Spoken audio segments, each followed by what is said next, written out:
अस्सलामुअलैकुम, good morning, सुबह बखैर। क्या हाल है? How is everybody doing? Welcome. अच्छा, पहले आपको बता दें विंटर्स को हो रहा है मुल्क के मुख्तलिफ हिस्सों में। तो हमारे यहाँ कराची में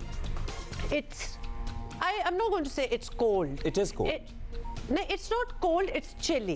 इट इज चिली। कोल्ड तो होता है ना कि पूरा मौसम ही बदल गया है, दिन में भी कोल्ड है, रात में भी कोल्ड है।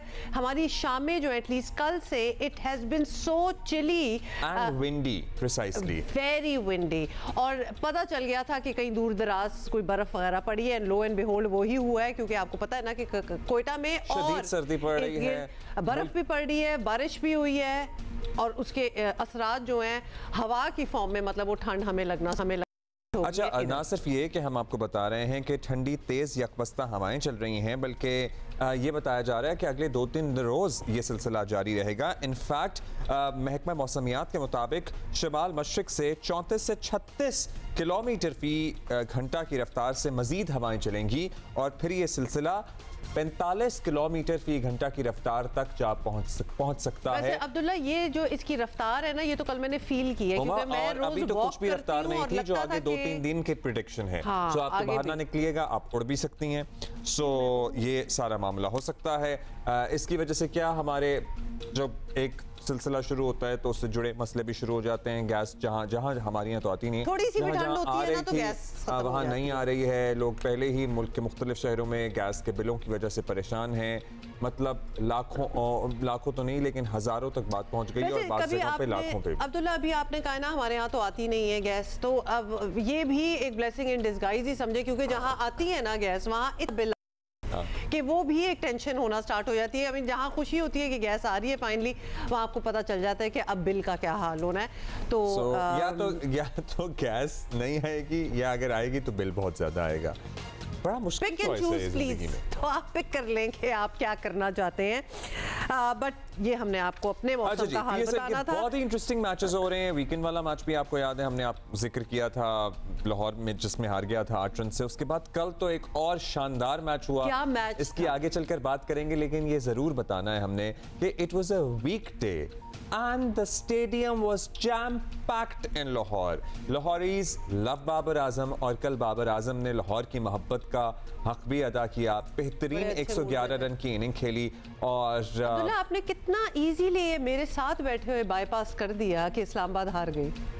मतलब you did not even mention क्या मैच था, क्या क्राउड था, बाबर आजम क्या थे। भाई मुझे भी कुछ कह दो। वैसे आजम की मुझे समझ नहीं आती कि क्या, वैसे हम अपने एक्सपर्ट से पूछेंगे। कल की इनिंग बड़ी अच्छी थी उनकी, मैच टीम नहीं जीत सकी, लेकिन उसके बावजूद कभी वो परफॉर्म करते हैं, मोस्ट ऑफ द टाइम्स वो परफॉर्म नहीं करते हैं। आजम खान की हम बात कर रहे हैं। सो उनका क्या फ्यूचर है? वो सो गुड कि अगर वो आउट ना होते ना तो सीन बिल्कुल पलटी खा गया था। और ज्यादती होगी अगर हम आरिफ याकूब की बात ना करें। बाबर आजम तो चलिए स्टार हैं ही, लेकिन ये आरिफ याकूब नामी नया लड़का जो पेशावर की तरफ से आया और उसने तबाही फेर दी। मतलब एक ओवर में 4 विकेटें लेना, बैक टू बैक, लगता था मजाक ही शुरू हो गया। पहला खिलाड़ी बन गया है जो 5 विकेट हॉल में दाखिल हो गया है, और पहला स्पिनर है। मतलब he is 29 year old, he is not a very young guy. Guess 16 matches इससे पहले T20 खेले में। I was just checking the stats before coming to the show, so he is there to look for. So इसकी हम जरूर आगे चलकर बात करेंगे। अच्छा, लेकिन अब हम बात करेंगे मरियम नवाज की। जी ओके, तो हम सारी कर दिए। पाकिस्तान और पर्टिकुलरली पाकिस्तान में खवातीन को बहुत बहुत मुबारक हो, क्योंकि पाकिस्तान की पहली किसी भी सूबे की एक खातून वज़ीर आला के तौर पर मरियम नवाज साहिबा ने जिम्मेदारियां संभाल ली। पहली बार रुकन असेंबली बनी, और पाकिस्तान के किसी सूबे की पहली खातून वज़ीर आला भी बन गई। मौजूदा कशीदगी के माहौल में ये बहुत अहम था कि मरियम अपनी पहली तकरीर में अवाम और सियासी मुखालफिन को क्या पैगाम देती हैं। तो this was very important, because we have had enough of hatred, we have enough of bullying, we have had enough of name callings. काफी हो गया ना मेरा ख्याल है। अच्छा, अपैरेंटली उनका भी यही ख्याल है, क्योंकि she seems has had enough as well. क्योंकि अगरचे आपको ये भी याद दिला दें कि ऑपोजिशन बॉयकॉट कर गई थी, लेकिन मरियम नवाज ने कहा कि ऑपोजिशन ऐवान में होती तो उन्हें ज्यादा खुशी होती, और मुल्क को तरक्की की राह पर लाना है तो माजी भूल कर मुफाहमत का रास्ता अपनाना होगा। उनके दिल में किसी के लिए इंतकाम का कोई जज्बा नहीं। बड़ा कैटेगोरिकली उन्होंने ये कहा। मरियम ने खुसूसी तरक्याती प्रोग्राम शुरू करने का भी ऐलान किया। क्या क्या उनका कहना था, इन अ नटशेल देखें।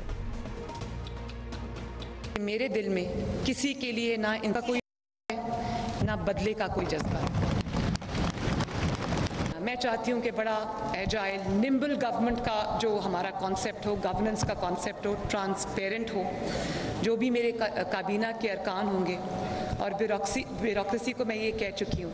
और मैं अपने एक जो मेरी पहली मीटिंग थी पार्लिमानी पार्टी के साथ कि मेरी ज़ीरो टॉलरेंस है करप्शन के लिए। डिजिटल पंजाब बनाएं ताकि कतार, इंतज़ार, फाइल, इससे लोगों की जान छूटे। मिनिमम 5 IT सिटीज़ बनाकर जाऊँ। 43 बुनियादी जो खिदमात हैं उनको मैं डिजिटल कर रही हूँ। इंटर सिटी और इंट्रा सिटी 5 साल के बाद कोई ऐसी सड़क ना रहे जो ख़राब हो। हम स्मार्ट एग्रीकल्चर जोन्स बनाएंगे। जिस किसान को जिस किस्म की जो मशीनरी चाहिए, पंजाब गवर्नमेंट 1 विंडो ऑपरेशन करेगी। अगर कोई किसान एंटर होता है उसको वहाँ पर ज़रूरी कर्ज, मेयारी खाद, मेयारी बीज, उसकी हैंड होल्डिंग पूरी, चाहे उसको मशीनरी चाहिए, उसको कर्ज चाहिए या उसको बीज चाहिए, उसको खाद चाहिए, इंशाल्लाह ताला वो वहाँ पर मिलेगी उसको। इरादे अच्छे हैं, बहुत अच्छे हैं और एक एक चीज़ का इन्होंने टाइम लिया। It was a very lengthy speech by the way. और एक एक चीज़ को उन्होंने मेंशन किया इन पासिंग भी, थोड़ा सा डिटेल में भी, ताकि एटलीस्ट ये विजन जो है, डायरेक्शन जो है, whatever you want to call it, ये नज़र आ जाए। Of course it remains to be seen कि क्या होगा और क्या नहीं होगा, but at least it's a promising start. फिर अक़लियतों के साथ साथ जो बड़ी इंपॉर्टेंट बात मुझे लगी और बड़ी इंकरेजिंग और बहुत ही हौसला मिला ये सुनकर कि अक़लियतों के साथ साथ ट्रांसजेंडर्स के हकूक़ की भी फाइनली किसी ने बात की है। औरतों की फिनेंशियल खुद मुख्तारी की किसी ने बात की है। ये औरत ही ये कर सकती थी। उन्होंने कहा कि हमारी औरतें बहुत सी कबाहतों से निकल जाएंगी अगर वो माशी तौर पर मुस्तहकम होंगी, अपने पैरों पर खड़ी होंगी। नौजवानों को बाइज़्ज़त कारोबार और रोज़गार देने और ख़वातीन की तालीम और उन्हें तरक्की के यकसा मौक़े देने पर बहुत ज़ोर दिया गया। मैं एक खसूसी हेल्पलाइन शुरू करना चाह रही हूँ जो सिर्फ और सिर्फ ख़वातीन के लिए मुख्तस होगी। जो औरत अपने घर से तालीम के लिए निकलती है, रोज़गार के लिए निकलती है, किसी चीज़ के लिए भी निकलती है, ज़रूरत के लिए निकलती है, तो उसको एक सेफ और सिक्योर माहौल, एनवायरनमेंट प्रोवाइड करना, ये इंशाअल्लाह ताला मेरी जिम्मेदारी है। ख़वातीन को मैं चाहती हूँ कि खसूसी ट्रांसपोर्ट कार्ड्स मिलें, लड़कियों को भी मोटर बाइक्स मिलें, स्कूटीज़ मिलें, उनको भी कर्जे मिलें। जितने कर्जे लड़कों को मिल रहे हैं उतने ही कर्जे, बल्कि उससे ज़्यादा कर्जे लड़कियों को मिलने चाहिए। यूथ के लिए मेरे पास एक यूथ लोन प्रोग्राम है। उसमें हमारे इंटरेस्ट फ्री लोन्स शामिल हैं, उसके अंदर हमारा यूथ की ट्रेनिंग स्कीम्स शामिल हैं, उसमें स्मॉल बिजनेस लोन स्कीम शामिल है, उसमें यूथ लैपटॉप स्कीम्स शामिल हैं। लैपटॉप्स चाहिए, लैपटॉप्स देंगे, आईपैड्स चाहिए, आईपैड्स देंगे। हमारे इंटर्नशिप प्रोग्राम्स हैं, इंटर्नशिप प्रोग्राम्स को और ज़्यादा बढ़ाएं और पेड इंटर्नशिप प्रोग्राम जिसमें कम से कम जो एक आपके पास इंटर्न आता है उसकी 25,000 महीने की जो है वो होनी चाहिए। ट्रांसजेंडर्स के लिए मैं एक खसूसी पैकेज बना रही हूँ, उसका ऐलान भी मैं बहुत जल्द करूँगी। जितनी भी मार्जिनलाइज कम्युनिटीज़ है जिनमें ख़वातीन शामिल है, ट्रांसजेंडर्स हैं, माइनॉरिटीज़ हैं जिसमें शामिल, मैं चाहती हूँ कि उनको एक महफूज पंजाब दूँ। मरियम नवाज के ऐलानात और सियासी अहदाफ से जाहिर हो रहा है कि वो प्रोग्रेसिव सोच के साथ डेवलपमेंट के एजेंडे को आगे बढ़ाने के लिए बड़ी पुरअज़्म हैं। और ख़ास तौर पर ख़वातीन की जो उन्होंने बातें की है ना, उनके मसाइल और उन्हें बाइख्तियार बनाने के लिए बड़ी पुरजोश भी नज़र आ रही हैं।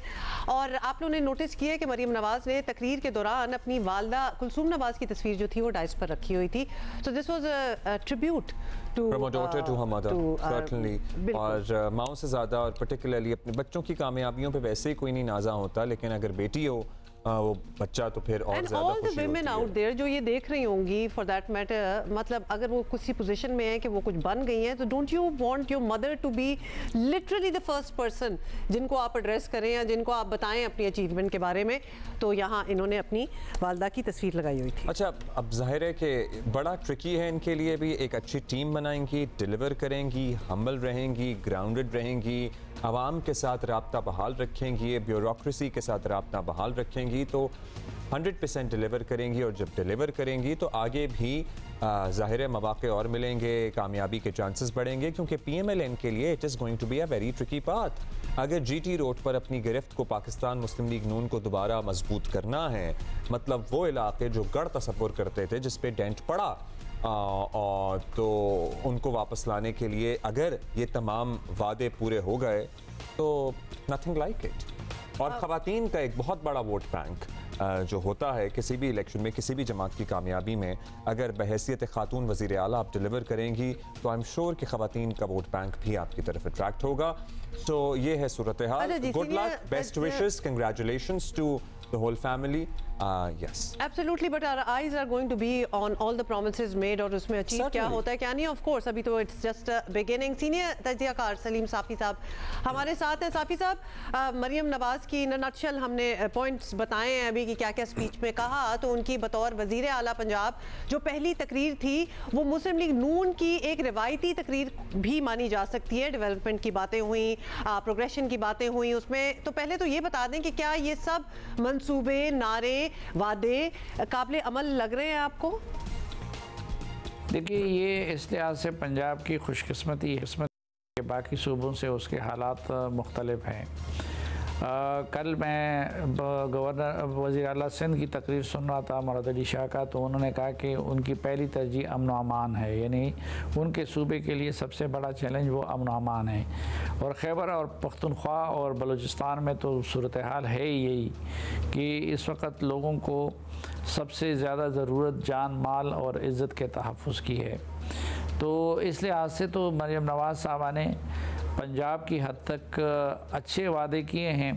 और ये पंजाब वालों की खुशकिस्मती है कि वो पहले से उनके यहाँ इतना बहुत कुछ हो चुका है कि एक तो अमन व अमान उनका सबसे बड़ा मसला नहीं है, बल्कि डेवलपमेंटल काम उनके मसले हैं। और उनके जो वज़राए आते हैं तो उनमें तरक्याती कामों में मुकाबला होता है। मरियम नवाज़ ने भी कुछ अच्छे वादे किए हैं, कुछ अच्छे इरादे ज़ाहिर किए हैं, लेकिन अगर वो इस पर अमल कर सकी तो हम उनको शाबाश कहेंगे।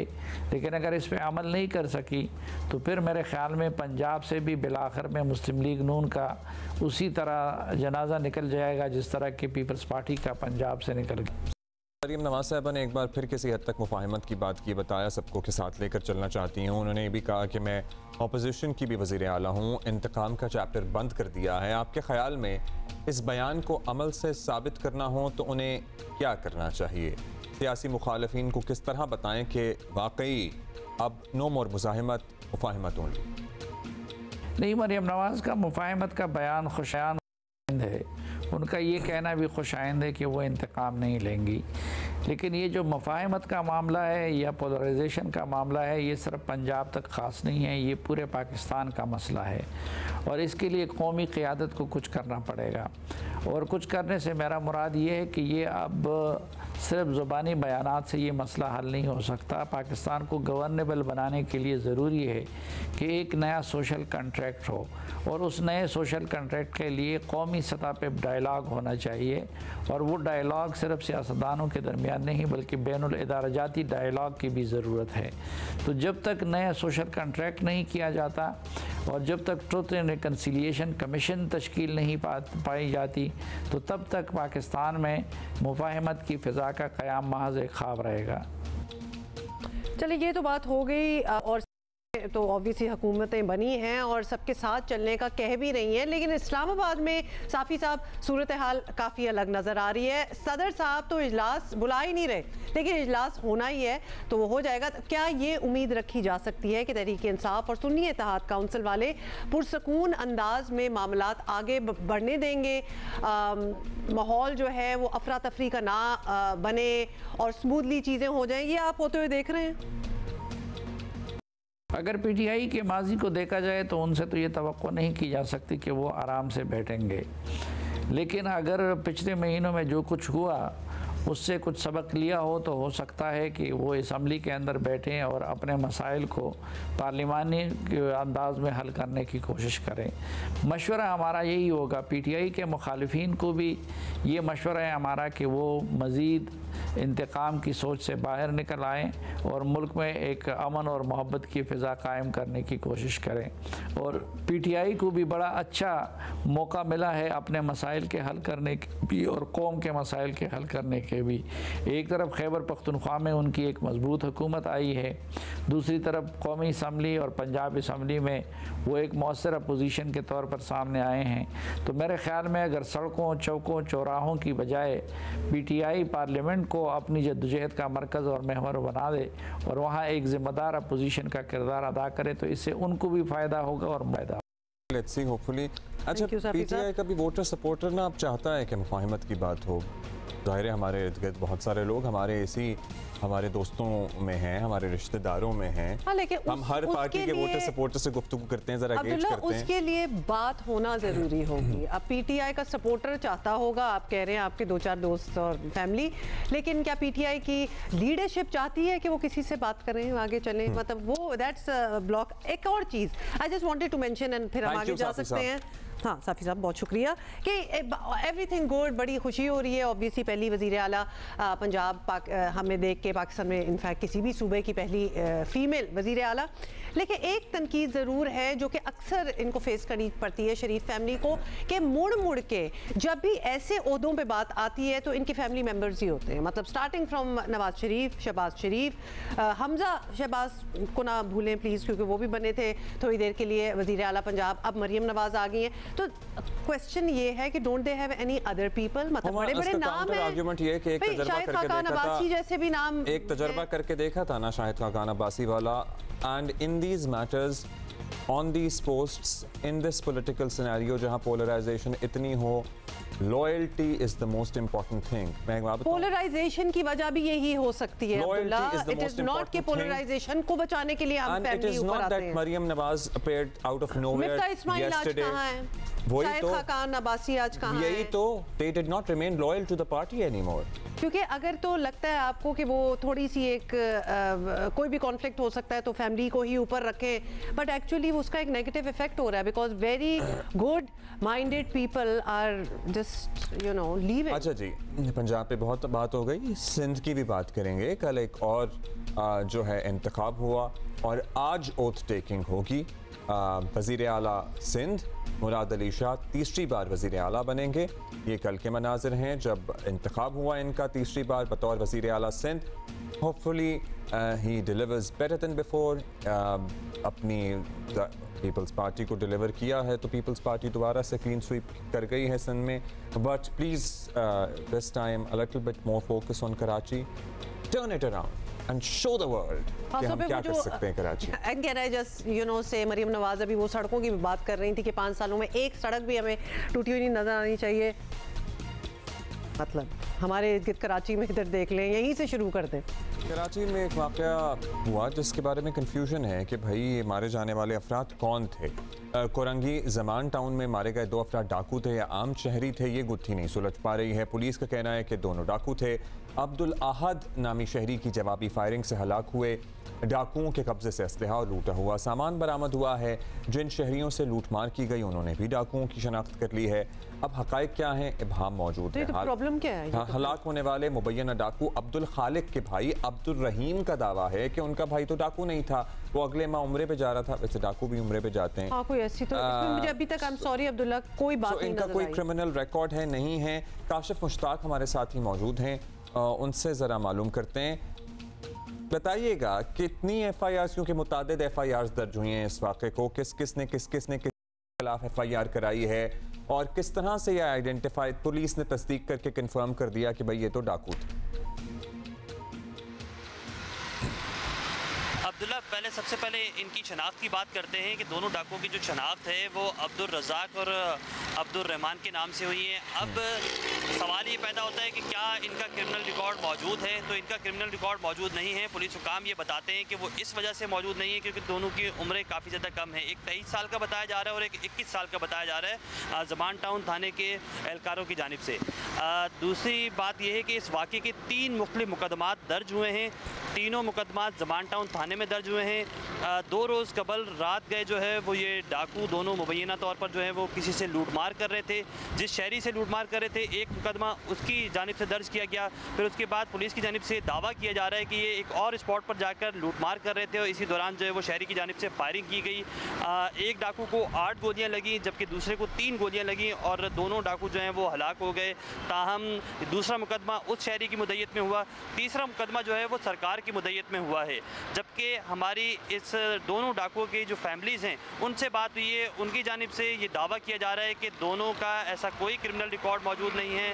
दोनों 2 रोज़ कबल घर से बाहर निकले थे किसी काम से और इनमें से जो अब्दुल खालिक है वो एक फैक्ट्री में काम करता है और दोनों का ऐसा कोई क्रिमिनल रिकॉर्ड मौजूद नहीं है। तमाम फैमिली की जानिब से ये दावा किया जा रहा है। पुलिस की जानिब से कहा जा रहा है कि इन दोनों के कब्ज़े से जो असला, मोबाइल फ़ोन और मोटरसाइकिल मिली है वो चोरी की है। उस हवाले से हम तफसीलात इकट्ठी कर रहे हैं, लेकिन इसमें कुछ हद तक मशकूक बात यह है कि पुलिस की जानिब से जो चीज़ें बरामदगी में बताई जा रही हैं वो सामने नहीं लाई जा रही हैं। अगर इन लोगों से कुछ बरामद हुआ है तो वो कहाँ है, ये एक सवाल है। दूसरा, अगर ये एक दिन के अंदर इस तरह की 2 वारदातें एक साथ कर रहे थे तो यकीनी तौर पर ये आदी मुजरिम है और आदी मुजरिम है तो इसका मतलब है कि इन्होंने पहले भी कोई वारदातें की होंगी। अगर इन्होंने पहले कोई वारदातें की हुई तो ये पकड़े क्यों नहीं गए? तो पुलिस की जानिब से ये बताया जा रहा है कि चूँकि इनकी उम्रें कम हैं तो इसलिए करके ये पहले पकड़े नहीं गए।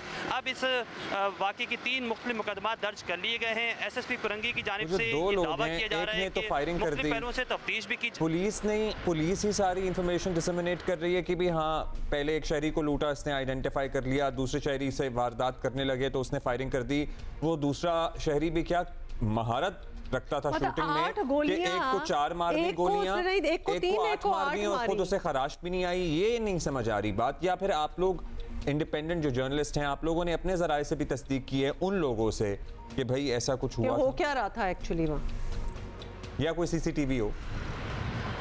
बिल्कुल, जो एक विक्टिम है उसकी जानिब से ये दावा किया गया कि उसने ये शनाख्त कर लिया है। हमारी जब उनसे बात हुई तो उनकी जानिब से कहा जा रहा है कि बिल्कुल यही वो मुल्ज़मान थे जो हलाक हुए हैं और इनकी जानिब से जो है ये वारदात की गई। लेकिन सवाल अभी भी यही है कि अगर इन्होंने ये वारदात की है तो इनके पास से वो तमाम तर चीज़ें जो बरामद हुई हैं, जो माजी में भी पुलिस फ़ोटो सेशन करती है और फौरी तौर पर जो बरामदगी होती है वो ज़ाहिर करती है, तो इस बार वो क्यों ज़ाहिर नहीं की गई? दूसरी चीज़ ये कि अगर इनके घर वाले सामने आए हैं और वो मुख्तलिफ पहलुओं से तफ्तीश चाहती है तो पुलिस फौरी तौर पर इस वाक़े की 3 मुकदमा दर्ज करके और कहती है कि ये दोनों जो डाकू हैं वो मुल्ज़मान हैं, उन्होंने वारदातें की हैं। 2 रोज़ कबल भी 2 मुख्तलिफ वारदातें कर रहे थे और इसी दौरान जो है वो ये दोनों हलाक हो गए हैं। तो इस हवाले से तफ्तीश होनी चाहिए, जो कि SSP कुरंगी की जानिब से दावा भी किया गया है कि इसको तफ्तीश करेंगे। लेकिन जो इसके 3 मुख्तलिफ मुकदमा दर्ज हुए हैं उनके मदन में सीधी सी बात की गई और सीधा सीधा बताया गया है कि जो मुल्ज़मान हैं वो एक जगह से लूटमार कर रहे थे, उसी दौरान लूटमार करने के बाद वो फरार हुए हैं, एक और जगह पर गए हैं और वहाँ वो लूटमार कर रहे थे। उनका जो है वो शहरी ने उन पर फायरिंग की है और उसके बाद जो है वो फायरिंग से दोनों डाकू जो है वो हलाक हो गए हैं। पुलिस की जानिब से अब दोनों डाकुओं को डिक्लेयर कर दिया गया है कि ये डाकू हैं, लेकिन जो इनके अहले खाना हैं, हमारी जब उनसे बात हुई है उनकी जानिब से बताया जा रहा है कि इनका ऐसा कोई क्रिमिनल रिकॉर्ड नहीं है। ये घर से जो है वो निकले थे किसी काम से। इनमें से जो अब्दुल खालिक है वो एक फैक्ट्री में मुलाजमत करता है और इनका ऐसा कोई किसी से ना लेन देन का है ना कोई एविडेंस सामने आना चाहिए, कोई सामान, कोई CCTV फुटेज। एक तो ये सेफ सिटी ना होने की वजह से, ना कैमरे ना होने की वजह से, कोई भी चीज़ आज के ज़माने में, वैसे क्या हम किस दौर में बैठे हुए हैं ना कि कराची जैसे शहर में सेफ सिटी कोई कोने खुदरे से कोई CCTV तो निकल ही आती होती है। मतलब हाँ, तो अगर निकल आए और मामला हल हो जाए तो बेहतर है। बहुत शुक्रिया काशिफ। इन्वेस्टिगेशन होनी चाहिए काशिफ, थैंक यू। और बाय द वे इनके ऊपर कोई केसेस ना होना in the past, they could be first timers और फर्स्ट टाइम कोई पकड़े कभी नहीं गए होंगे तो कोई केस नहीं बना और ये कोई इतनी अनहोनी बात नहीं लग रही। They could not be criminals. Or that too.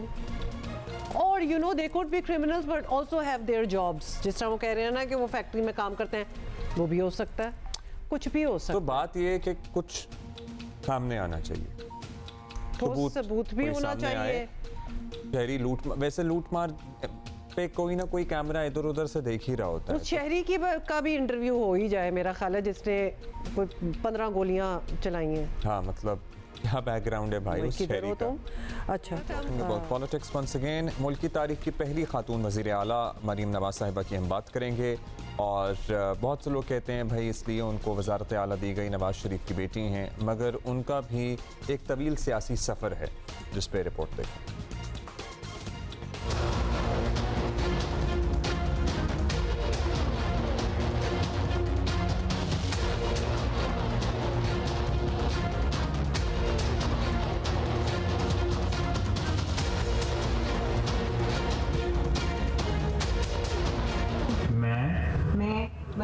Nawaz Sharif सिद्ध के दिल से हल्फ उठाती हूँ सिद्ध के दिल से हल्फ उठाती हूँ कि मैं खलूस नीयत से पाकिस्तान की हामी व वफादार रहूँगी और वफादार रहूँगी। साबिक वज़ीर आज़म पाकिस्तान नवाज शरीफ की साहिबजादी मरीम नवाज ने बिल-आखिर पाकिस्तान के सबसे बड़े सूबे की वज़ीर आला का हल्फ उठा लिया। मुल्क की तारीख में पहला मौका है जब किसी सूबे की बागडोर एक खातून संभाल रही हैं।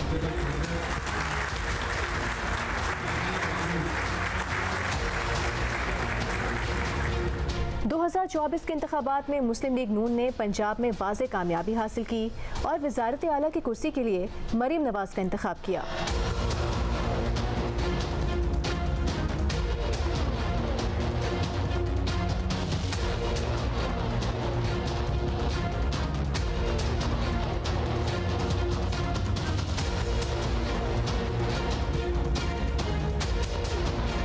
शरीफ खानदान को पाकिस्तान की सियासी तारीख में अहम मुकाम हासिल है। 90 की दहाई से अब तक शरीफ खानदान कई बार इक़्तिदार में आया, ताहम 2013 के बाद मरीम नवाज सियासत में नुमायां हुई।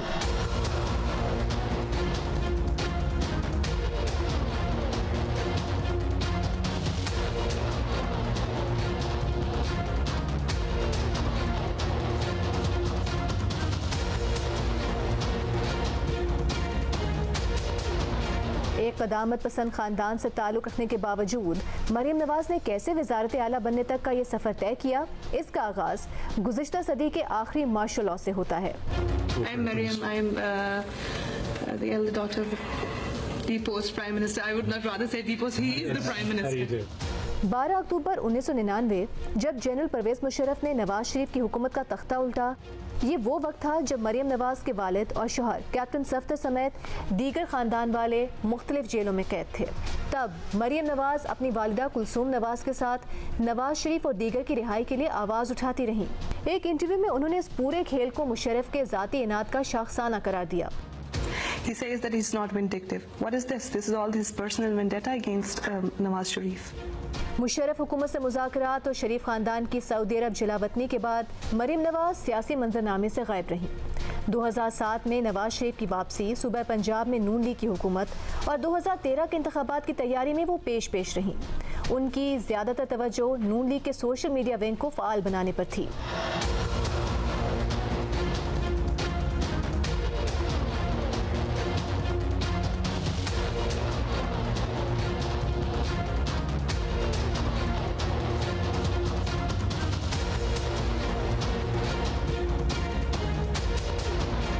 नवंबर 2013 में मरीम नवाज को वज़ीर आज़म के यूथ प्रोग्राम का चेयरपर्सन मुकर्रर कर दिया गया।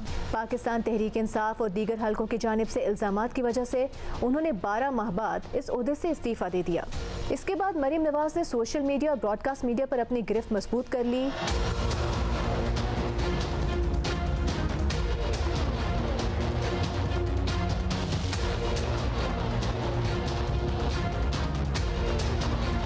जुलाई 2017 में अपने वालिद के पैनमा केस की वजह से वज़ारत उज़्मा से इस्तीफ़े ने मरीम नवाज को अमली सियासत में पहुंचा दिया।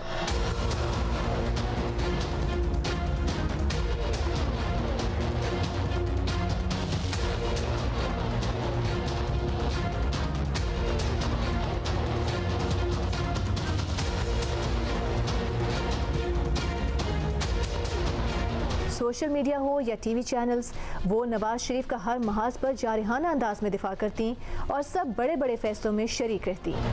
तहरीक इंसाफ के दौरे हुकूमत में भी उन्होंने कई बड़े शहरों में जलसे किए और उनके जारहाना अंदाज और दलेराना रवैये से अवाम में वो बहुत मकबूल हुई।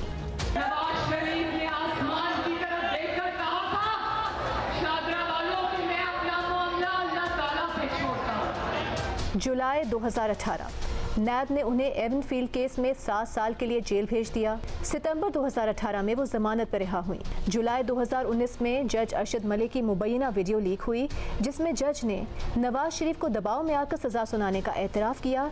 कहा जाता है कि इस वीडियो में मरीम नवाज का भी रोल था। मैं आपको एक रिकॉर्डिंग दिखाने लगी हूँ और वो नैब के एहतसाब अदालत के जज। अक्टूबर 2019 में ह्यूमैनिटेरियन ग्राउंड्स पर नवाज शरीफ की रिहाई हुई। अलबत्ता अगस्त में वालिद से मुलाकात की गरज से आने वाली मरीम को एक बार फिर गिरफ्तार कर लिया गया। मरीम नवाज को चौधरी शुगर मिल्स केस में नवंबर में जमानत पर रिहा कर दिया गया।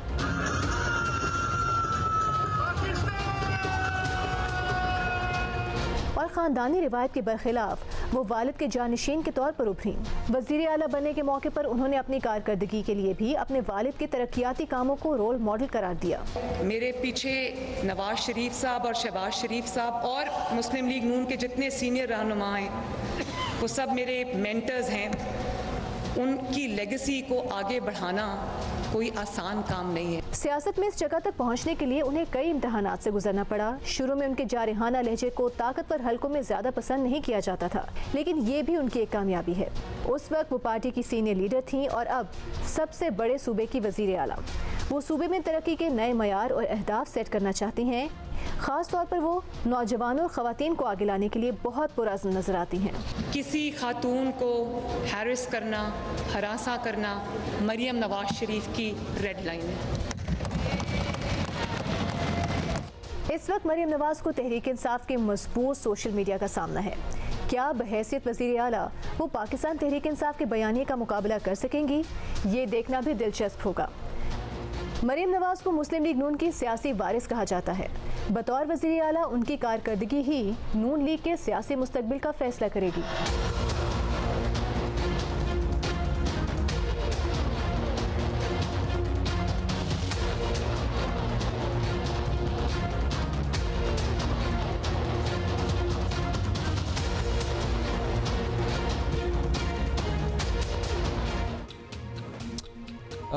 बड़ी अच्छी बात है। ज़ाहिर है एक तवील सियासी जद्दोजहद, सोबतें, क़ैदोबंद की भी बर्दाश्त की और अब पाकिस्तान के सबसे बड़े सूबे की, किसी भी सूबे की वैसे तो पहली खातून वज़ीर आला हैं। All eyes would also be on her. Absolutely, all eyes would be on her. Her performance, criticism as well will also come her way. वैसे ही बीइंग अ वुमन तो एक आपको पता है स्क्रूटनी का लेवल कुछ और होता है। And also please focus on the environmental issues. जो स्मॉग का इशू है उस पर भी बहुत और तलब मामलात हैं। लाहौर में जो हुआ, बाय द वे, कल मरियम नवाज साहिबा ने भी उस पुलिस शहरबानो नकवी साहिबा का जिक्र किया अपनी तकरीर में। ये बदकिस्मती है कि पाकिस्तान में मजहब के नाम पर शर पसंदी, लिटरली ये माशरे में शर फैलाने का एक वाक़या था। जब आप में अक्ल ना हो, जब आप में समझ ना हो, जब आपको ये कितना मुश्किल है ये बात समझना कि अरबी एक ज़ुबान है और इसको लिखने का अंदाज रस्मुल ख़त है। और बाय द वे जो हलवा हलवा कह रहे हैं ना, या हीलू लिखा हुआ था जिसका मतलब होता है ओ ब्यूटीफुल। हाँ, लवली, ब्यूटीफुल। और आप जो कह रहे हैं ना अब्दुल्ला कि ये क्या आपके वर्ड्स थे जो आपने कि मतलब जब आप में शऊर और अक्ल और इल्म की कमी हो, क्लियरली ये सारी चीज़ें मिला दें तो यही हो रहा था इचड़ा बाजार में। जब इस लड़की अव्वल तो मुझे ये भी एक होता है कि आपने इस लड़की को अप्रोच क्यों किया? Why are you talking to a female in a bazaar जो अकेली भी नहीं है, जो अपने हस्बैंड के साथ फिर रही है? ये सारे भी बहुत बड़े सवाल हैं कि कहीं ना कहीं तो लाइन ड्रॉ होनी चाहिए। जहालत का ये बाजार गर्म था और कोई रोकने वाला हाथ मौजूद नहीं था। एक बहादुर पुलिस अफसर मुश्तिल हुजूम के सामने डट गई, खातून की जान बचाई, एक बड़ा सानहा होने से रोका। वज़ीर आला पंजाब ने अपने खिताब में एसपी शहरबानों की बहादुरी पर इन्हें खिराज तहसीन पेश किया और ये साफ कहा कि ख़वातीन को हिरासा करना उनकी रेड लाइन है। बाय द वे, इस औरत को हिरास करने पर अब तक क्या कार्रवाई हुई है उन लोगों के खिलाफ, ये भी देखना होगा। किसी खातून को हैरिस करना, हरासा करना मरियम नवाज शरीफ की रेड लाइन है।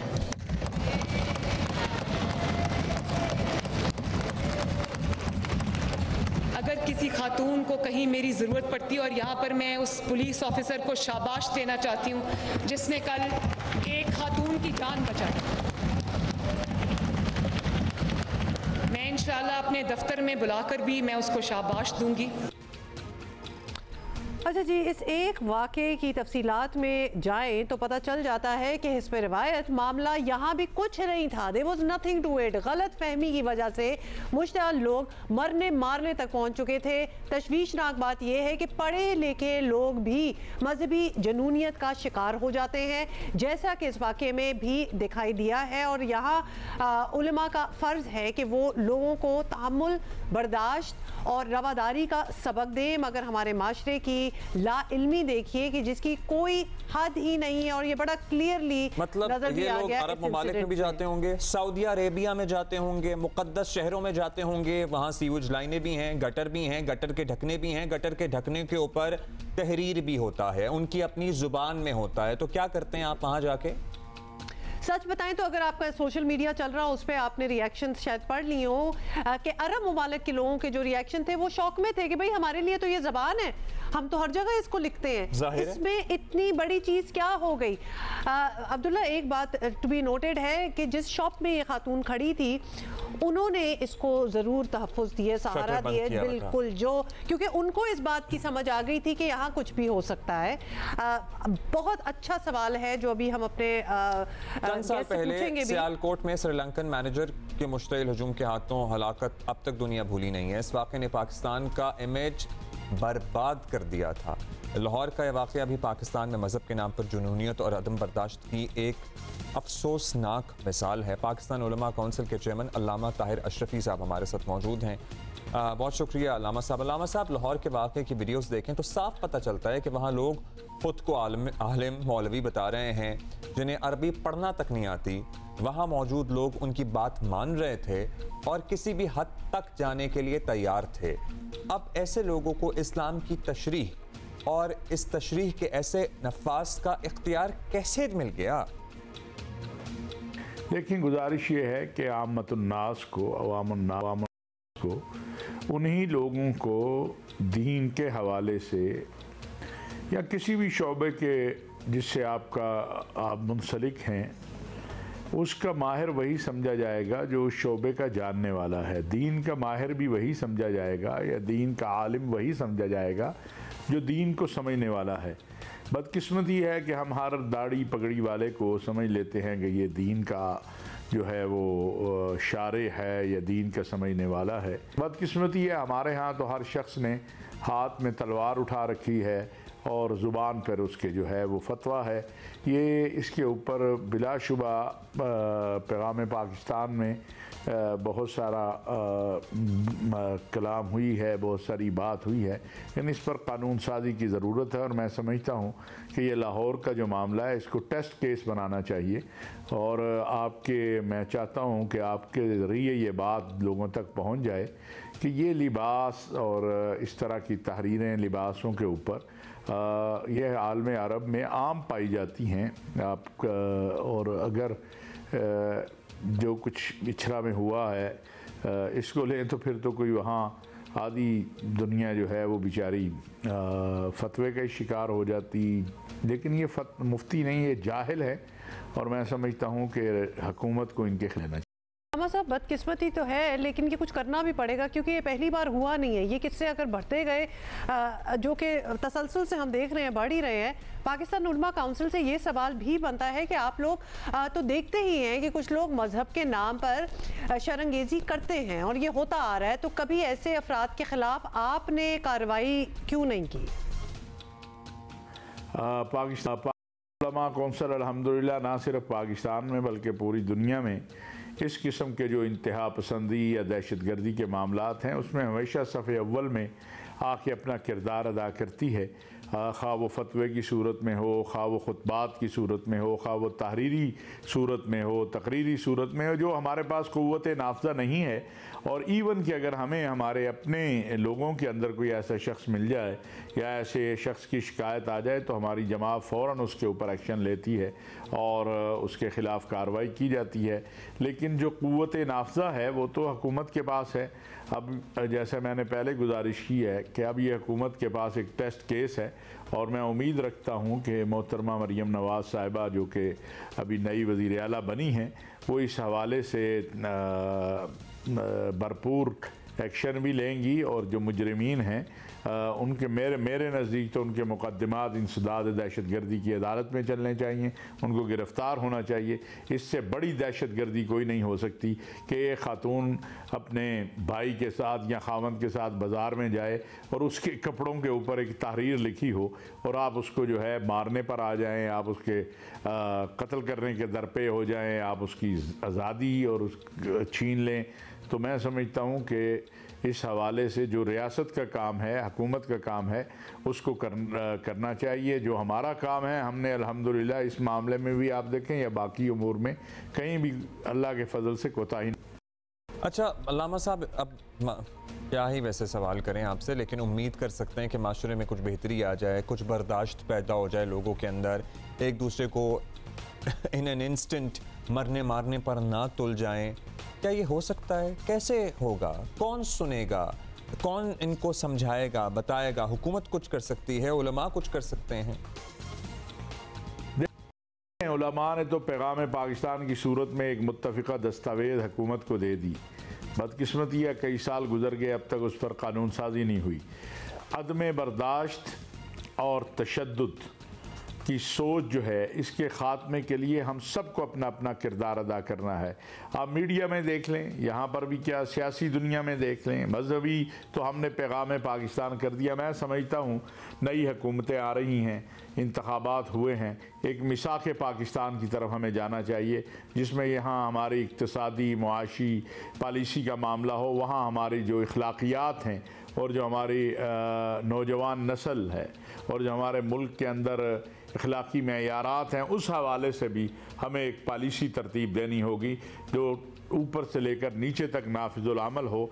और जो भी, क्योंकि जो जहां हम पहुंच चुके हैं, यहाँ पर अगर कानून अपना काम नहीं दिखाएगा, कानून नहीं खड़ा होगा, तो मुआशरा मज़ीद बिगड़ता चला जाएगा। इंतहा पसंदी और दहशत गर्दी और इस तरह के जो जिनके बाद मेरे पास तो अल्फाज नहीं है, मैं इसको वहशत कहूँ, बर्बरियत कहूँ, इस तरह के जो अमाल हैं, उनका रास्ता कौम और कानून दोनों को मिलकर रोकना है। और इसके लिए कौम को अवेयर करने की भी ज़रूरत है, अपनी नौजवान नस्ल को भी अवेयर करने की ज़रूरत है।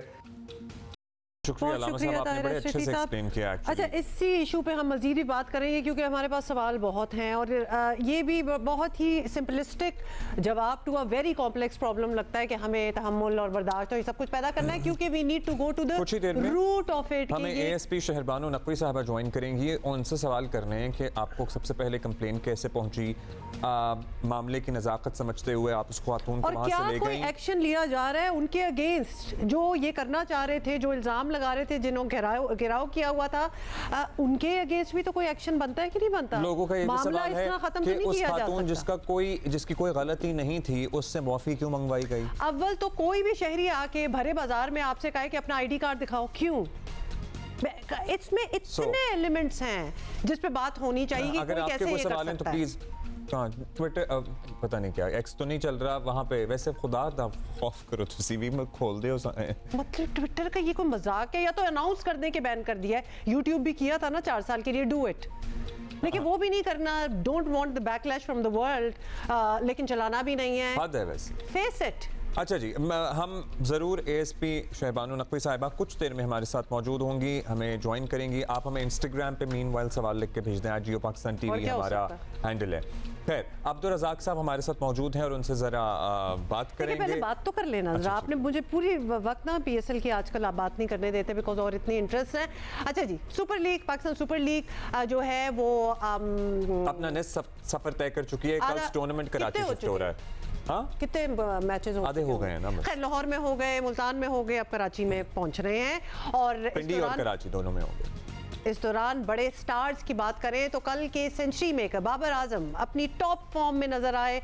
नसीम शाह की बॉलिंग का जबरदस्त रिदम है। शादाब खान मुसलसल परफॉर्मेंस दे रहे हैं। रिजवान जो है वो बड़ी ही रिस्पॉन्सिबल बैटिंग भी कर रहे हैं, हमें नजर आ रहे हैं। इफ्तिखार तो जब चल पड़ता है ना उनका बल्ला, तो फिर उनको कोई रोक नहीं सकता। और अगर किसी की नहीं चल रही तो वो कौन है? अब्दुल्ला, जल्दी से बता दें। लाहौर कलंदर, शाहीन, हारिस, फखर, अब्दुल्ला, जमान सब फॉर्म से ऐसे बाहर आए हैं कि कभी फॉर्म में थे ही नहीं, ऐसा लगता है। बिल्कुल आपने सही कहा, लग ही नहीं रहा कि कभी थे। मुसलसल PSL जीतने वाले दिफाई चैंपियन इस बार इवेंट में एक भी मैच नहीं जीत पाए हैं। 5 खेले गए मुख्तलिफ टीमों से मैचेस में सभी हारे हैं और आज अपने होम ग्राउंड पर मुल्तान सुल्तान के साथ आखिरी मैच है इनका फर्स्ट मरहले का। अच्छा, लाहौर कलंदर की ना नॉर्थ साउथ पोल पे दोनों टीमें पॉइंट्स टेबल पे, एक टॉप पे एक आखिर में। It's going to be a tough one but you never know. ऐसी ही टीमें जिनसे आप कुछ एक्सपेक्ट नहीं कर रहे होते ना ऐसे मैचेस, तो वो भी उल्टा पड़ जाते हैं। हैविंग सेड दैट, लाहौर कलंदर की ना बैड लक चल रहा है अब्दुल्ला, क्योंकि जहां ये जरा बेहतर परफॉर्म भी करते हैं ना तो रन्स नहीं रहते, एंडिंग ऑफ द मैच हो रहा होता है, मतलब फिनिश नहीं हो पाता मैच। हाँ, कुछ डिलेज हो जाते हैं और देन इट डजंट हैपन। अब हम बात कर सकते हैं रज़ाक भाई, अब्दुल रज़ाक साहब हमारे साथ मौजूद हैं। रज़ाक साहब, कल के मैचेस की बात करें तो आज़म का भी बल्ला चला और बाबर ने तो माशाल्लाह ज़बरदस्त सेंचुरी स्कोर की। जैम पैक्ड कज़ाफ़ी स्टेडियम था, it was wonderful to watch. आपके क्या टेक्स हैं कल के मैच से? देखिए, सबसे अच्छी बात यह है कि क्रिकेट को सब लोग एंजॉय कर रहे हैं और हम ऐसा ही देखना चाहते हैं, पर लाहौर की जो पिचेस हैं बहुत ही फ्रेंडली पिचेस हैं, बैटिंग के लिए बहुत ज़बरदस्त है। जिस तरह बाबर आजम खेले, आउटस्टैंडिंग इनिंग्स उन्होंने खेली और 200 स्कोर किया। उसके बाद ऐसे लग रहा था जैसे कि इस्लामाबाद सिर्फ आजम खान की बैटिंग की वजह से मैं समझता हूँ कि वो थ्रू कर जाएंगे, और एक वक्त था कि टाइम था कि मैच जीत रहे थे। और यही क्रिकेट की T20 की खूबसूरती है कि जब प्रेशर बिल्ड होता है तो विकेटें गिरनी शुरू हो जाती हैं। तो ऐसे ही हुआ, जब आजम आउट हुए तो इस्लामाबाद फिर टिक नहीं सकी और पेशावर ने बड़े आराम से मैच जीत लिया आखिरी 2 ओवर में। अच्छा, ये बताइएगा, बाबर का आखिर में पर्टिकुलरली 18वां ओवर अगर आप उठा के देख लें, मतलब तबाही फेर दी। यूजुअली इतनी धुआंधार परफॉर्मेंस, ठीक है Babar is the great batter, लेकिन उनका स्टाइल जरा मुख्तलिफ नजर आ रहा था कल। Did you also notice that Razzaq भाई? डेफिनेटली देखें, हमने पहले भी कहा है कि इनको इम्प्रूवमेंट की तरफ जाना चाहिए। जब आपको पता चल जाता है कि आपकी प्लेस इन टीम पर स्टेबल है, आपको कोई बाहर कर नहीं सकता और अब आपको कॉन्फिडेंस लेवल बिल्कुल डिफरेंट है, तो फिर आपको उस कैटेगरी में जाना चाहिए जो T20 की रिक्वायरमेंट है। आप पहले 10 ओवर अच्छा खेलते हैं, उसमें अपनी बैटिंग बहुत अच्छी करते हैं, फिर उसके बाद 5 ओवर का पीरियड है, फिर आखिरी जो 5 ओवर है उसमें फिर चौके छक्के लगने चाहिए, क्योंकि फिर जो क्रिकेट की T20 की रिक्वायरमेंट ऐसी ही होती है। जैसे आजम खान देखें, एक प्रॉपर मिडल ऑर्डर बैट्समैन है, जैसे वो हिटिंग करते हैं शुरू से ही 4 संभाल लेते हैं। बाबर आजम जो है थोड़ा टाइम लेते हैं, उसके बाद 4 संभालते हैं, पर ये एक T20 की हर प्लेयर का पोटेंशियल होता है। तो इनको भी चाहिए, जैसे साबिर फरहान ने थ्रू बैटिंग उन्होंने पूरे 20 ओवर खेले, बैट कैरी किया और आखिरी 2 ओवर में उन्होंने छक्के भी मारे, और इस तरह ही क्रिकेट खेली जाती है T20। और बाबर आजम इस ये असल में बिल्कुल डिफरेंट नजर आ रहे हैं, उनकी इंटेंट आगे भी ये डिफरेंस जो है वो जारी रहे, बिल्कुल कंटिन्यू करे, क्योंकि उनका अदरवाइज टाइम जरा इतना अच्छा नहीं गुजर रहा था। ये बताएं, बॉलिंग बैटिंग तो हो गई, बाबर आजम ने कमाल कर दिया, लेकिन बॉलिंग भी देखा जाए तो Arif Yakub sorry is a name to remember, क्योंकि वो भी एक फॉर द स्पेक्टेटर्स जो कल बैठे होंगे वहां स्टेडियम में, उनके लिए तो कमाल का था जी। बाबर आजम का 100वीं सेंचुरी भी देख ली, उसके बाद आरिफ याकूब की 4 विकेटें 1 ओवर में, मतलब वो भी एक कमाल हो गया। ये आरिफ याकूब कहाँ थे? देखिए, इनके बारे में इतना तो नहीं पता, इनकी बॉलिंग मैंने देखी है, और अच्छी बात ये है कि जब ये विकेट्स ले रहे थे बॉल भी डॉट हो रहे थे, और 4 जो बॉलें डॉट हुई हैं उसके साथ विकेट मिलना, ये इनके लिए प्लस पॉइंट था। और इस टफ सिचुएशन में अगर आप इस तरह की बॉलिंग करते हैं तो डेफिनेटली हर मैच में ऐसी सिचुएशन नहीं होती, आपकी फेवर में होती है। तो ये बड़ा अच्छा प्रोस्पेक्ट है पाकिस्तान के लिए कि कोई लेग स्पिनर भी आए हैं और इस तरह की टफ सिचुएशन में आरिफ 29 साल के हैं, इससे पहले 16 मैचेस खेल चुके हैं, मतलब इससे पहले हमने लेकिन इनके बारे में इतनी मालूमात लोगों को नहीं थी। He was not a household name. Do you think कि आगे चलकर ये पाकिस्तान के लिए एक इम्पोर्टेंट एसेट साबित हो सकते हैं, या it is too early to say anything और maybe too late for him? देखिए, बात ये है कि नॉर्मली T20 में देखा गया कि आखिरी ओवरों में स्पिनर को नहीं लाया जाता, और ये इनकी लक है, और जिस तरह इन्होंने विकेट ली है, और उम्मीद है कि जो ये आगे मैचेस आएगी, अभी प्लेऑफ के मैचेस हैं, वहां भी देखना पड़ेगा, वहां पे प्रेशर ज्यादा होता है, तो फिर जाके फिर डिसाइड कर सकते हैं। पर उसके लिए पेशावर को सेमीफाइनल में। अच्छा, आजम का बताएं, समझ में नहीं आता, मोस्टली वो नहीं चलते हैं, कभी चल जाते हैं तो वो कल जैसा चल जाते हैं, क्या है आगे उनका सीन? देखिए, बात ये है कि क्रिकेट में ऐसा होता है, आपको पता है जो भी बैट्समैन मिडिल ऑर्डर में जो जाता है उसको प्रेशर बहुत ज्यादा होता है। और आपको पता है कि क्रिकेट में जब चेजिंग में प्रेशर और ज्यादा होता है। पर जैसे मैंने अभी पहले भी कहा कि लाहौर की पिचेस ऐसी हैं, अगर पहली टीम 200 करती है तो वो 200 भी कर सकती है। तो हमने मुल्तान में देखा है कि वहां पे थोड़ा टफ है कंडीशन बैट्समैन के लिए, वहां पे रन इतने ज्यादा नहीं हो रहे। फिर अभी सेकंड लेग अभी कराची और पिंडी में शुरू होगा। पिंडी में भी रनों के मार लगते हैं क्योंकि वहां पे 250 भी चेज होता है। तो कराची में है, वहां पे लो स्कोरिंग मैचेस होते हैं। कराची में लो स्कोरिंग मैचेस होते हैं, रावलपिंडी में जो हैं वो रन्स बनते हैं। तो आप देख रहे हैं अभी पॉइंट्स टेबल पे काफ़ी फ़र्क पड़ने वाला है, या फिर आपको लगता है जो ऑर्डर बन गया है यही मेंटेन रहेगा? नहीं, देखिए क्रिकेट में चेंजिंग होती है। 5 मैच हारने के बाद भी टीमें क्वालिफाई करती हैं और लाहौर कलंदर के लिए आज की जो अपॉर्चुनिटी है बेस्ट है। मैं समझता हूँ अगर आज ये मैच जीते हैं तो इनके चांसेस है क्वालिफाई करने के सेमीफाइनल में, और बड़ा अच्छा होगा। टूर्नामेंट में ऐसा ही होना चाहिए, एक्साइटमेंट बढ़नी चाहिए। That's true। और अगर ऐसा हो जाए तो हमें तो बड़ी खुशी हो। Thank you so much for being with us. तो आज है जी लाहौर वर्सेस मुल्तान, यू ना lowest with the top most, और यही वो मैचेस होते हैं जिसमें एक कमाल का अपसेट भी हो सकता है। मगर अगर अपसेट भी हो गया तो इट इज ऑलमोस्ट इम्पॉसिबल कि लाहौर कलंदर का इस टूर्नामेंट में कुछ बने आगे चल के। लेकिन एक मैच तो जीत जाए, जरा मुंह का जायका बदलने के लिए तो अच्छी बात है। खैर, कराची में कल से टूर्नामेंट मूव होगा। प्लीज़ ट्रैफिक के निज़ाम, नए वज़ीर आला तो नहीं लेकिन तीसरी बार जो वज़ीर आला इंशाल्लाह आज हलफ लेंगे, कंग्रेचुलेशंस मुराद शाह साहब। लेकिन आप कराची में PSL के दौरान ट्रैफिक की रवानी मामूल के मुताबिक रहे, इसको भी मेक श्योर कीजिएगा। But it has a lot to do with the spectators जो जा रहे हैं देखते हैं। एक तो हम इनकरेज करेंगे सारे जाएं, मतलब PSL हो रहा है और एवरीबडी शुड गो। तो आप भी ज़रा बर्दाश्त रखिए उस ट्रैफिक के लिए, और जो मैचेस के लिए नहीं जा रहे लेकिन ट्रैफिक में फंसे होंगे आप भी समझे ना, थोड़ा सा मैनेज बेहतर हो सकता है वैसे। अच्छा जी, आज है 27 फरवरी। जाली पुलवामा ड्रामे पर पाक फजाइया का मुंह तोड़ जवाब। अच्छा आज है? हाँ जी। 14 फरवरी को आपको याद होगा 2019 में मोदी सरकार ने मनसूबाबंदी के तहत जाली पुलवामा ड्रामा रचाया। मकबूजा कश्मीर के इलाके पुलवामा में भारत ने खुद अपने 40 फौजी मरवाए। भारत ने वाक़े का हस्बे रिवायत इल्ज़ाम पाकिस्तान पर लगाया। 26 फरवरी 2019 को भारत ने रात के अंधेरे में पाकिस्तानी फ़ज़ाई हुदूद की खिलाफ वर्जी की। भारतीय तैयारे बालाकोट के गांव जावा के करीब बम फेंककर फरार हो गए थे। भारत ने हस्बे आदत झूठा दावा किया कि दहशतगर्दों का ट्रेनिंग कैंप तबाह कर दिया है। झूठे दावे से भारत को आलमी सतह पर सुर्खी उठाना पड़ी। पाकिस्तान ने जाली सर्जिकल स्ट्राइक का भांडा फोड़ा। बौखला गया भारत, और बौखलाहट के शिकार भारतीय फौजी और भारतीय फौज ने हड़बोंग में अपना ही हेलीकॉप्टर तबाह कर दिया। पाक फजाइया के शाहीनों ने दुश्मन को मुंह तोड़ जवाब दिया। मुख्तसर फजाई झड़प में भारतीय तैयारों को मार गिराया और एक पायलट अभिनंदन गिरफ्तार हो गया।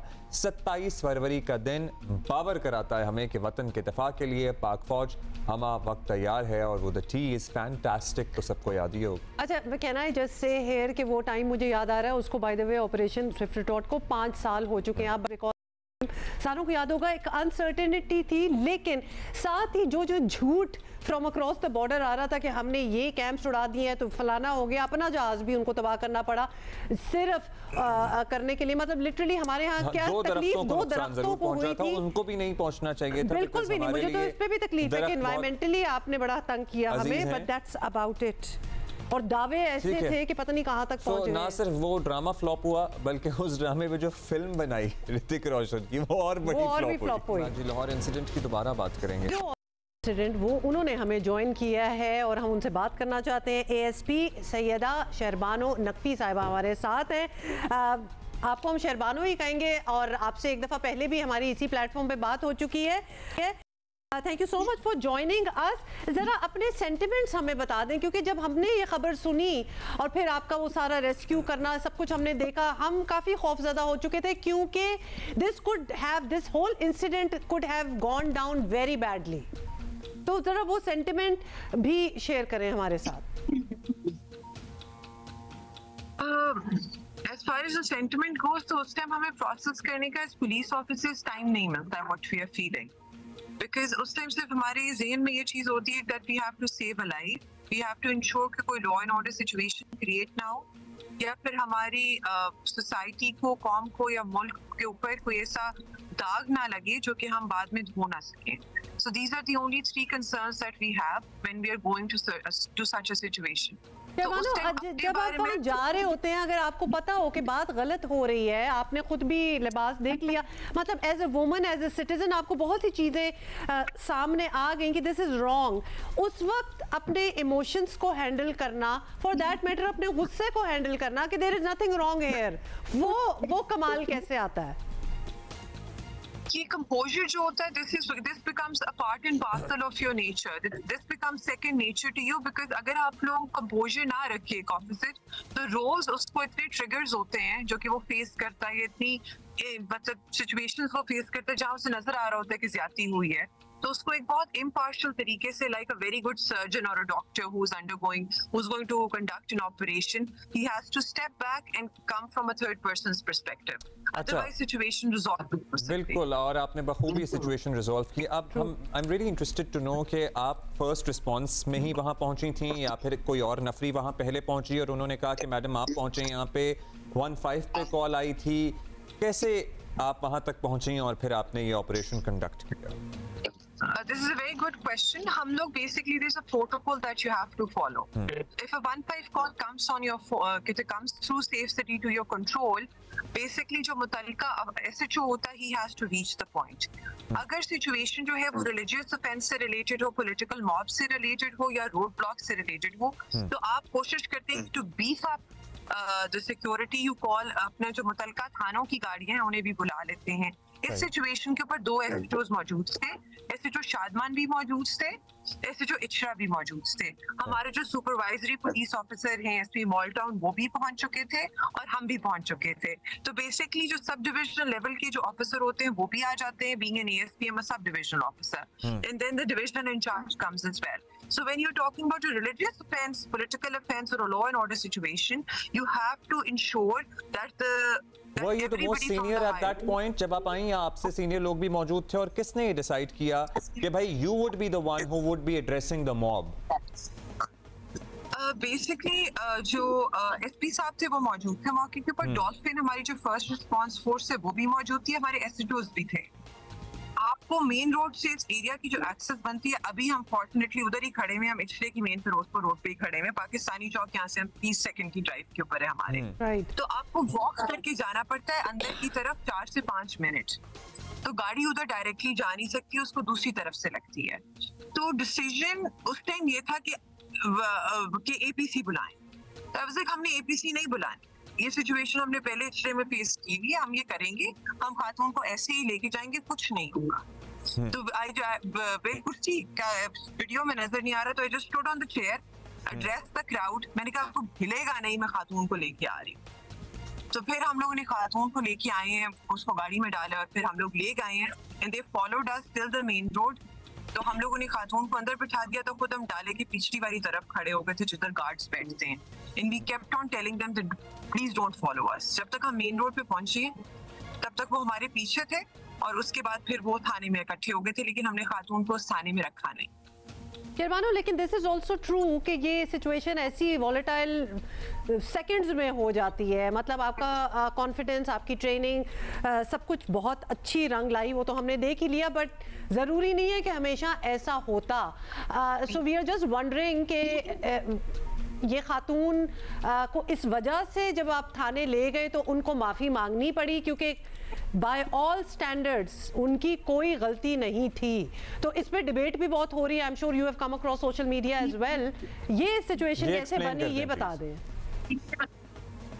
For starters, I'm not on social media, so I never knew कि this has up. I was sleeping and I'd come home. PSL का मैच था, उसके बाद मैं उठी हूँ तो my sister comes in and goes like, dude, this has blown up, and I was like, really?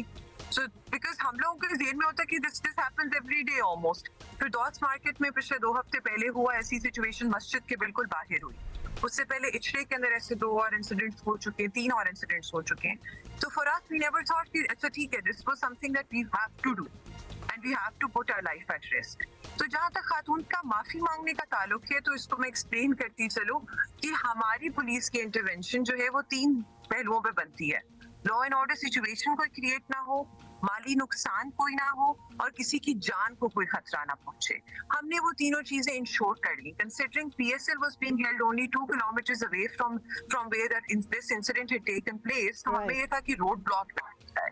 अच्छा, उसके बाद जब उन्होंने कहा कि हमने खातून से मिलना है, तो हमने खातून को सेफ लोकेशन पे रखा हुआ था। जब उनके नॉमिनेटेड लोग, मॉब के नॉमिनेटेड लोग, कि हम लोग मसले हल करवा देते हैं, उनके रिलीजियस स्कॉलर्स जो कि वो खुद लेके आए थे, उन्होंने कहा हमने खातून को मिलना है, तो we asked the consent of the woman first कि is she okay with meeting them, because she was very scared. She said she is okay. Then हम लोगों ने उन्हें कमरे में बिठाया। मैडम थाने की जब हम बात करते तो she was sitting in the office, वो स्टेशन हाउस ऑफिसर के कमरे में सुकून से। जी, वो तो ऑब्वियस था वीडियो से। वो जब मैडम की बात करवाई है तो आपको वीडियो में नजर आएगा कि वी जस्ट से कि ये इंसिडेंट हुआ है, मेरे साथ मुतलका SHO खड़े हुए हैं, बाकी बात जो है वो मैडम करेंगी, खातून करेंगी और दूसरे लोग करेंगे। In no way, in any way, we did not coerce the woman into saying anything whatsoever. The consent was taken. She said what she said. अपने behalf के ऊपर they said what they said. अपने behalf के ऊपर दूसरों ने लिख के दिया हमें कि हमारी गलती है, पुराने हरूफ नहीं थे, एक गलत फहमी की बुनियाद के ऊपर हुआ, ये नहीं होना चाहिए था incident. They gave it us in written. Finally Shehrbano ये भी बता दीजिए, ये जिन्होंने ये सारा मामला शुरू किया, जिन्होंने अक्यूज करना शुरू किया और बाजार में हरास किया, उनके अगेंस्ट कोई चार्जशीट होगी, कोई मामला आगे बढ़ेगा वहाँ? We have identified those individuals and we know that they've been identified. They've been trying to reach out to us, and once the matter cools down, we'll look into it. But this is very important to set this precedence, क्योंकि जाहिर है अब तो रोज का मतलब आप इचरे की कितने वाकयात गिनवा चुकी हैं आप, और वाकयात गिनवा रही हैं। ये एक वाकया जो मीडिया पे हाईलाइट हो गया, ये रोज हो रहा है लाहौर शहर में कि लोगों पे इल्जाम लगा के मॉब जमा हो रहा है। मतलब दिस इज ट्रैजिक। नहीं, इतना फ्रीक्वेंट नहीं है जितना आपको लग रहा है। What we have done is कि हम लोगों ने आपको 15 की कॉल्स बताई हैं कि ये होती हैं। These are the calls that have sprouted. It's not as frequent as you think that it might. Got it. God forbid. बहुत शुक्रिया शहरबानो नकवी साहिबा for being with us. But it's absolutely ये इल्जाम तराशी का जो एक है ना चुका है कि सोचे समझे बगैर किसी पे इल्जाम लगा दो और उसके बाद यू आर स्कॉट फ्री, बेशक वो सच हो गलत हो। तौहीन मजहब का झूठा इल्जाम लगाने का क्या मुआवजा है? एक्शन होना चाहिए बिग। ये सवाल है अभी। That's it. We'll see you tomorrow. Have a great day. Bye.